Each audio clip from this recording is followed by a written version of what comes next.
Oh, here it comes now, cats. Here it comes in hot pink, La Bomba. Oh, my beloved, 580 horsepower under V12 engine. Oh boy, this car rules. So yeah, hey there cats, today I'm playing Cruis'n USA, and thing is, I've decided to record this playthrough because I've posted a tutorial not long time ago on how to select an AI-only colors for your cars in arcade version of Cruis'n USA, and one of my subscribers, Little101, actually did a try of his own and notified me that in versions below 4.0 there are colors which are selected neither by opponent, neither by opponent nor by well, they are unusable by player as well, obviously, because arcade version of the game doesn't have color selection as an option. Those extra colors, they've appeared in the Nintendo 64 version of Cruis'n USA, but the fact that they were at some point in the arcade version, well, it's quite fascinating to me, obviously, because I've loved this pink color for La Bomba, and I was somewhat disappointed that I couldn't locate it in the version 4.5, which I've tried my original hack on. I'm not sure if it is actually there. If it is there, it's moved somewhere and I cannot locate it. But I believe it's simply somewhat replaced with something, yeah, you know? I'm pretty sure it is removed from the game at version 4.0 for whatever reason. But at version 2.1, here it is.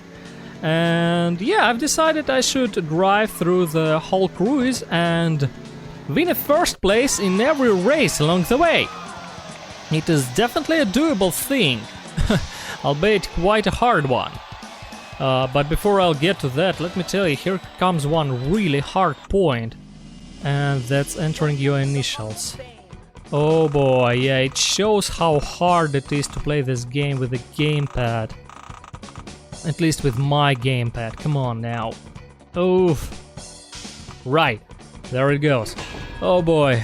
How I wish I had money for a proper steering wheel. I wonder how easier the game would have been with a steering wheel, if anything.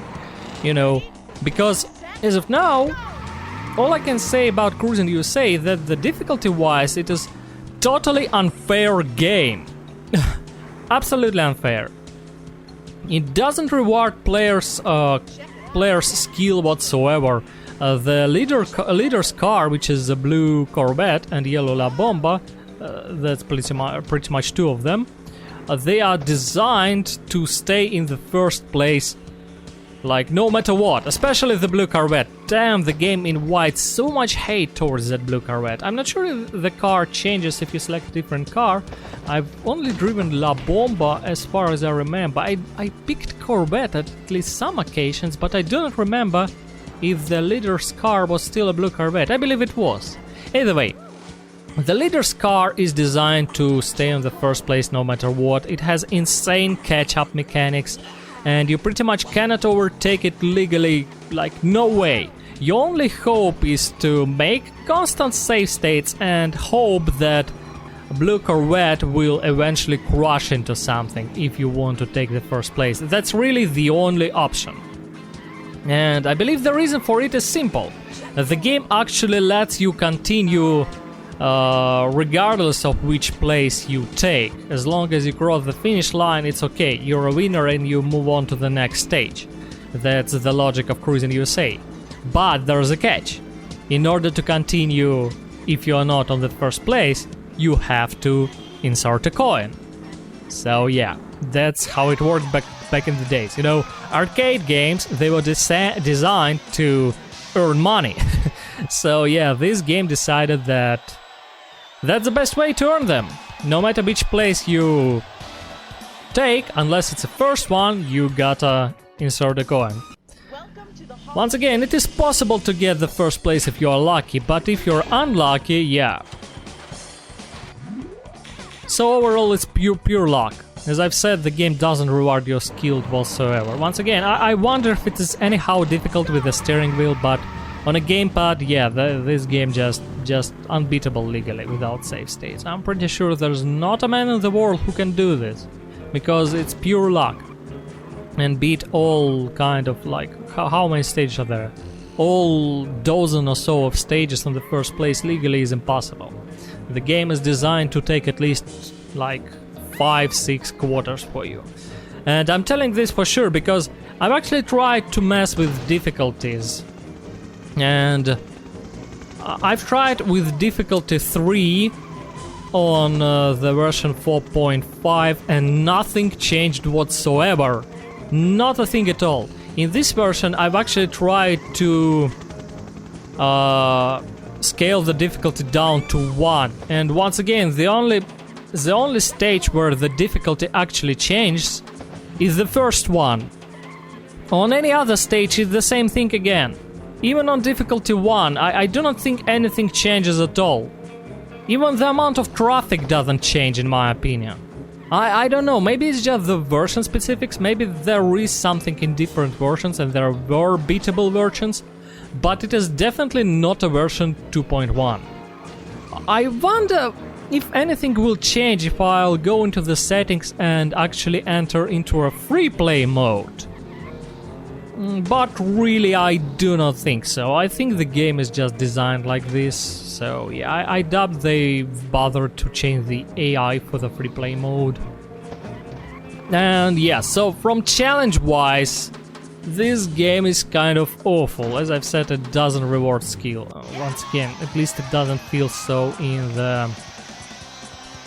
with the gamepad. But still, it kind of feels awesome, you know? I'm playing this game, I don't know which time at this point, but on occasion I just take a drive. I do not always aim for all first places, because it's kind of a torture. This 30 minutes long video actually took me like 3 hours with all the save states to complete. But just for a ride, it's a really solid arcade game, and quite a pleasant one, you know? Once again, I'm especially in love with the car here. This pink La Bomba is something. It's awesome. I just love the design of this classic hot rod with sleek, no exposed parts look. It's awesome, and it's 580 HP V12 engine. I just love, you know, fantasizing what it is. I assume it's a flathead Lincoln V20, and I know there is at least one example of a supercharged flathead Lincoln V12, but that engine made it up to 300 horsepower. And this engine in La Bomba makes 580 horsepower, and it really makes me wonder what kind of tune-up can take a Lincoln V12 to that amount of horsepower, you know. I gotta say that I assume it's not impossible, but that definitely requires some really fine tuning, some wizardry, you know, some mechanical wizardry, some very fine skills to do such a thing with the Lincoln V12 engine. Because if you're aware of history of a flathead Lincoln V12, they were rather unreliable engines, especially the biggest ones, because there were such a huge amounts of technical problems with them, starting with the fact that, the rather infamous fact, I guess, because that's the one that kind of etches itself on your brain when you read about those engines. The biggest Lincoln flatheads V12s ended up with two thin cylinder walls. And therefore, by god, that was close. I didn't notice that corvette at all. It almost overtook me in the very last turn. So yeah. And those cylinder walls, in fact, when in production lines, a lot of blocks ended up without cylinder walls at all. They were this thin. And therefore, a lot of blocks just straight away went into the, into the junk, into no condition pile. And we do not have big V12 blocks to start with. And those blocks have thin cylinder walls to start with, so overboring them is barely an option. When you overbore an engine like this, you got to do it really, really carefully. That's what I've read about. At least, of course, being in Russia, I've never have the look even at the V8, even at the V8, even at the flathead V8. And flathead V12 is like seeing a unicorn around these places. But yeah, that's what I read about. So these engines are rare and rather unreliable. And smaller the engine, less the power, obviously. But thin cylinder walls is not the only problem. There's a heap of them, really, and I do not remember all of them. But what really, and again, one problem other than cylinder walls that really etches in your brain once you read about it, is the fact that those engines were really prone to overheating. They were so prone to overheating that even Charlie Ryan in his song Hot Rod Lincoln mentions it in his song that his V12 powered hot rod started slowly to overheat during the race. These engines are quite of a nightmare. So yeah, I really wonder if it is a Lincoln V12 in the La Bomba or if it is something else. There are definitely some other somewhat compact options for V12 engine in a hot rod. Even though I assume that Midway guys just wrote it like on, wow, V12 is cool, let's write a V12, and did not reference any particular car. I can be wrong though, but who knows, you know? Still, there are legitimate V12 options other than Lincoln V12. I believe I've only seen supercharged in real life one of them, and that was a supercharged Jaguar V12. Jaguar V12s are kind of an interesting option for hot rods, and there are a number of Jaguar-equipped hot rods out there. Definitely not a canonical option, but definitely out there and definitely can be supercharged. I guess I will include some links in the description for the interested people. And one more interesting option for V12, but one that I've never seen supercharged, is the BMW V12, and it is a rather modern one. I believe that was a late 80s, early 90s BMW that had that kind of a V12. Definitely an interesting option, but I've never seen it with a supercharger. Jaguar engine comes from the 70s, I believe. Lincoln V12 is definitely the most classy and the most true to hot rodding option. Flathead American V12 engine, but as I've said, it has heap of troubles, and I'm not sure if it is even possible to get it to 580 horsepower. Oh boy. But still. Well, where are we? It's an LA freeway right now, and it's an awful track, really. Tracks like this, are awful in this game because, as I've said, you got to rely on your opponent to make a mistake. Therefore, the best tracks for that are 2-lane ones. And tracks like these, 4-lane ones, are awful because this means more lanes for the opponent to maneuver and less lanes for them to... More lanes for them to maneuver, more lanes for them to avoid traffic. Less lanes means more chances for them to collide with something and give you the first place. I'm getting lucky here right now. Yeah, there goes the blue Corvette. Oh boy. Every race is a close one. Every race is a close one in Cruis'n USA. As I've said, this game is unfair and the catch-up for your opponents is insane. However, not even a single car is as fast or as obnoxious as a blue Corvette. As I've said, blue Corvette invites absolute hate in this game. All other opponents are unbearable, except maybe yellow La Bomba, but yeah. Well, back on topic of performance of La Bomba, it is somewhat an interesting fact that when I was choosing the car, its top speed was listed as 228 kilometers per hour. And the actual top speed for this car is 243 kilometers per hour. I'm not sure why the top speed is not accurate, where the conversions went wrong, but that's just a simple fact. At least here on the track, the speedometer clearly goes above 228, as you can see. 243, and a bit more if I go downhill. By the way, this track, this valley, is an example of a good track. It has only 2 lanes, and therefore there goes massive pile up. Man, Now this is classic Cruis'n USA experience, I'm telling ya. Massive pile up on a 2-lane track and you just gotta avoid it in order to take the first place. And as I've told to ya, none of the other opponents seem as fast as the blue Corvette. In fact, this Death Valley track, this is... oh, of course you did. This is some other obnoxious things that AI seems programmed to do. They really love to ram you when you are overtaking them. Anyway, this Death Valley track is the only track through this whole run I've recorded, through this whole cruise I've recorded, which I've managed to do on my very first try. Well, aside from the first track, Golden Gate. Golden Gate is an easy one. But yeah, this track is pretty much the only one I've managed to win on my very first try, and that was really, really awesome. Oh boy. This game came up, what, 15 years earlier than Need for Speed, than The Run? Oh, Need for Speed The Run, it's such a...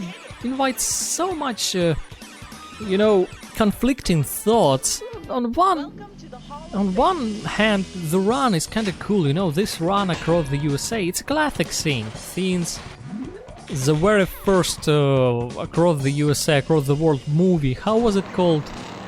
I don't remember. Races Around the World, the movie. Oh, maybe I'll Google it right now accurately.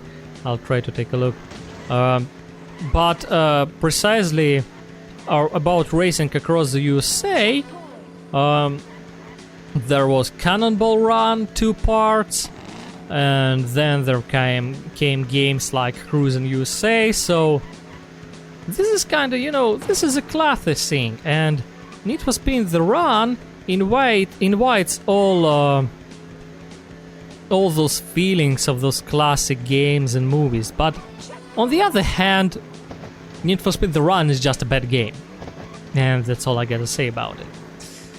I mean, it includes a lot of cars, but all of them are mostly online oriented. When you go into the career, it limits your selection of cars to the absolute minimum. And yeah, and overall it's hard, very hard to enjoy Need for Speed The Run. And hey, I guess I've just found the movie. The Great Race, 1965 movie about the race around the world. Oh yes, it is known for one scene that was promoted as the greatest bike fight ever. It's a good movie. If you haven't seen this yet, write this one down. The Great Race 1965. That's classic around the world racing movie. It's mostly comedy and it's not really much about racing or cars above there, but it's still fun and awesome, and in the end of the day it is about racing. Yeah, I like this one. Hardly can remember a more iconic movie about racing that comes before year 1965. I mean, there definitely were the movies before that time, there were definitely dragster movies, you know, all that kind of stuff. But never really across the USA or around the world kind of run. I do not know of such movies, at least. And once again, such an iconic movie as The Great Race, yeah. It's a good one. I definitely recommend it to you to watch it if you haven't watched it yet. Awesome movie. Oh boy. Now where we are, the Great Canyon. Ooh, in fact we already did half the cruise while I was talking. So yeah, once again, using the opportunity, I want to thank my subscriber Little101 to notify me that there was, after all, a hot pink paint job for the La Bomba in the files of the game. I've just had to download another version of Cruis'n USA, and this is really awesome. I love this track. When I was doing my run in version 4.5, I did it with the blue La Bomba, and that was not quite the thing, you know? Not quite the thing. Oh boy! Whoa! One little school bus took out the mall, man! Once again, in my eyes, that's the classic Cruis'n USA experience. You're just hoping for some big car crash to take all your opponents down and for you to overtake them and grab your first place. Coin-free run. Oh boy. If I ever played a legitimate Cruis'n USA arcade machine, it was so long ago. Back in the 90s, I believe. No. Early 20s. When this game came out, I don't quite remember when Cruis'n USA came out. Or early 20s, I said. Early 2000s, early zeros. So when this game came out, 98? Am I correct? I gotta search for this one as well to be correct. But I believe it was early zeros in the end of the day. Frankly, I don't remember much of my early arcade experience. No, Cruis'n USA came out in 94, so it could be the 90s. But my best remembered memory about arcades is definitely the early zeros. I definitely remember Crazy Taxi. Oh boy, that was tons of fun, I'm telling ya. Was a Cruis'n USA there? I'm not sure, but either way, ever since I've tried playing Cruis'n USA, even though I do not have to spend actual coins on emulator, it's a racing game, so every racer kind of hopes for the first place either way, you know? And so you're just hoping for those people to crash, for your opponents to crash into something and give you the first place. So yeah, in my eyes it's classic Cruis'n USA experience. Just classic Cruis'n USA experience. Oh boy. Here we go. Oh yeah, eat my dust, Ferrari. Oh boy. Oh, and Corvette hit the deer. Rain of blood! Oh, metal stuff. Boy. This rod killed. Oh man. Nintendo 64 version is just so censored. I mean, there are not even much things to censor here, but they've still censored everything they could, and small stuff like this, it just takes out the fun. Not to mention that the deer are actually yet another obstacle for your opponents to crash into, as my favorite blue Corvette just illustrated for us perfectly. Oh boy, there it goes. Another thing about the difficulty of this game, I don't know if you've noticed this, but when you take the first place, the game just starts bombarding you with traffic. And actually these two-lane wide races are a perfect illustration to that. As I've had several times just encountered what I like to call roadblocks. It's when the traffic takes both lanes and you have to go off the road to avoid collision. The traffic is just so dense. And oh boy, Chicago. Oh man. You know, when I did my previous run not so long time ago on a Blue La Bomba in version 4.5, I'm not sure, maybe the versional differences, but I did not remember Chicago as a hard track at all. As a hard stage anyhow, but boy, this time around this was the hardest stage. It took about an hour and a half for me to complete it. It is kind of an easy stage because there are tunnels here and your opponents are pretty much guaranteed to crash in the tunnels, but at the same time these tunnels is what make this track hard, because you got to avoid all kinds of crashing here as well. In fact, tunnels is not even as hard as the post-tunnel section, but here we go. And boy, this is an... Oh! Yeah, that was really close for disasters. Really close to end this try with the car crash. And on occasion, the opponent just gets lucky and refuses to crash, like this blue Corvette right now. Oh yeah, there it goes. First out of the tunnel. You know, you have chances when you are first out of the tunnel, but it still doesn't guarantee a victory because of this section, which is usually quite packed with traffic as well. Once again, I didn't remember Chicago as a hard stage, but right now it proved to be one. Oh boy. But luckily here we are. And only 3 tracks left at this point, I believe. Oh, so we're close to the finish line already. Still, I believe Chicago is not as hard as London in Cruis'n World. Now London was an absolute misery. I had to make save states in London like at every turn in order to make it to the first place. It was just an awful track. Now Indiana proved to be the easiest one in this run. I'm not sure, once again, I do not remember it being a thing in version 4.5, so maybe that's one of the things they fixed. But this track is cheap, because it has some troubles with an AI waypath, and you will see it for yourself, but at one point AI will simply go off the road and will, like, gift me the first place. I still somehow didn't win it with my very first try, but on this track it only took me like 3-4 tries, and it was... Oh, car crash. Anyway, it was a huge, like, relaxation, chilling after my battle in Chicago. I really welcomed it. Oh boy.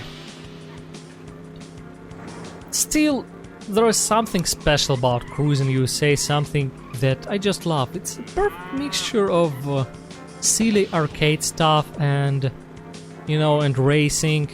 I kind of like Cruis'n World as well, but after that, what was that? Cruis'n Exotica or something? And that was too much clownship for me. I didn't like that one. Cruis'n World and Cruis'n Exotica is there. Oh, takedown, baby! Nice one! Oh, that was a good one, really good one. So yeah, Cruis'n World and Cruis'n USA are definitely my kind of game, and I also want to try the games that are, you know, spiritual successors of Cruis'n USA that came after Cruis'n Exotica. Various arcade games like there was Fast and Furious arcade game, which was pretty much Cruis'n USA but with graphics and insane car customization options. And these new Cruis'n games, which are non-midway ones, I guess I will try them one day, because at the very least they look interesting. And as I've said, I kind of have a soft spot for Cruis'n USA, Cruis'n World, so even if I didn't like Cruis'n Exotica, I definitely want to try more games like this and see if maybe I will like those ones. So one day I'll get to them, definitely get to them. There's a new Cruis'n something on Nintendo Switch, I believe. Probably will try that one day as well. There is a Switch emulator out there, isn't it? Anyway, one thing I love about Cruis'n World is they've definitely recognized that roadkill is tons of fun, and there is a track in Africa where you just, well, massacre animals by dozens, and you just drive through bodies like some kind of Carmageddon. Now that is truly rain of blood down there. Oh boy. Oh, that went good. There's really no option for me in a situation like that other than to try and ram the blue Corvette out of my way. And now this track is awful because of all these hills. I have to drive pretty much by the radar. I do not look so much on the road than on the radar, trying to figure out where the traffic is. As I'm saying, when I'm getting on the first place, the game starts really to bombard me with the traffic, so I just gotta stick to the radar. And this is good that I've recorded this run. I actually can look on the track for once. Check out the waterfall and all the textures and all the other stuff. I mean, pixel art is fun for what it takes.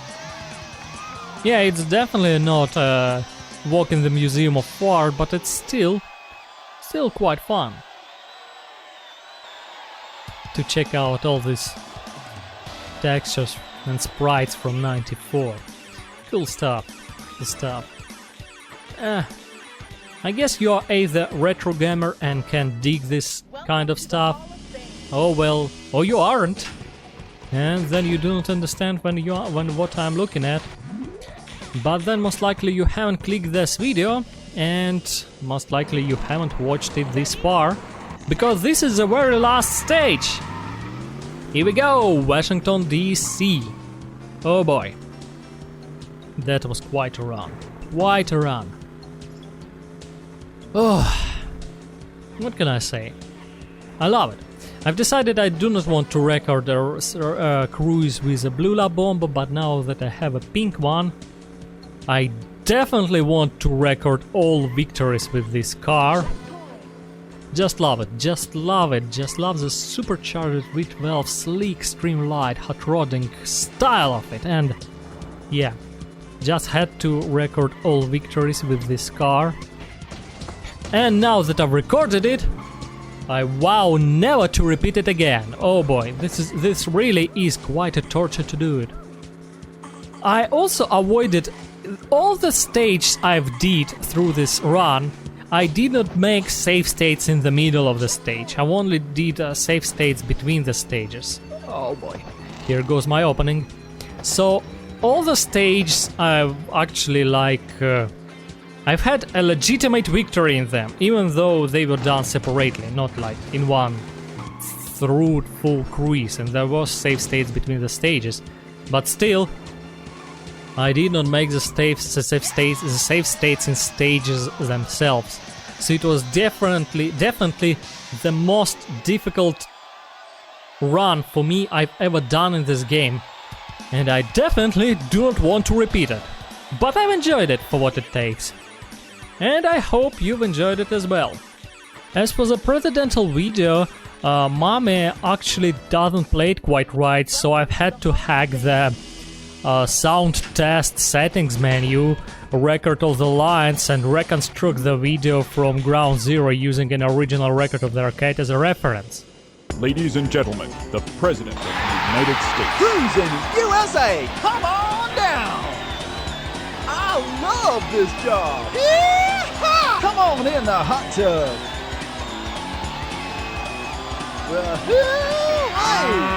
Hey, doggy! Y'all come back now! Yee-haw! And that was my reconstruction. Actually took me several hours as well, and I did my best. The lines, the quality of the voice lines in arcade version are way better than in Nintendo 64 version, if anything, so yeah. Well, this is it, cats. Hope you liked it. Thanks for being with me. Stay cool. Good luck.